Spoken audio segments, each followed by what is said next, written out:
Okay, I'd like to talk a little bit about making sprigs and applique. I picked out some of my favorite molds that I've made. These are a number of the little ones. And this one has a few of my favorite appliques on it. And this one I've had for many, many years. And it's the one that is made out of the linoleum block, but it has some interesting patterns on it that sometimes I like to cut out. Let's first talk about the sprigs. So a sprig mold is something that you just take a little piece of clay and you press it in, and then it pops right out. And some people like to take slip that they have made and drop it in the sprig molds and have them pop them out that way. I've done that, but I find that the way that I work, that didn't necessarily work for me.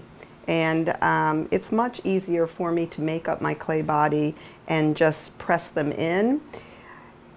Before I started doing my applique, all my pieces had just the sprigs on them, so I needed a large amount saved, and I would sit in front of the TV and make a bunch and put them in a plastic container. Sometimes I would sit in the carpool line when I was waiting for my kids with my plastic container and my clay and make a bunch, and then just put the covering on them, and then I had them when I was ready to decorate. As the years kind of went on, I grew to making bigger sprigs, or what we like to refer to as applique. And this is one of my favorite molds right here. So you just take the mold here and you make a little pad of clay and you press it in. And then you have to go ahead and trim around your desired size that you would like.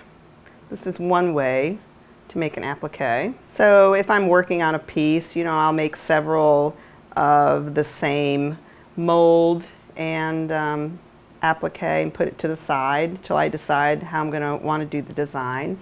The other way to make an applique too is using a stamp. So here I go with a good amount of clay, rolling it out. So I'm just pressing into the clay and then cutting out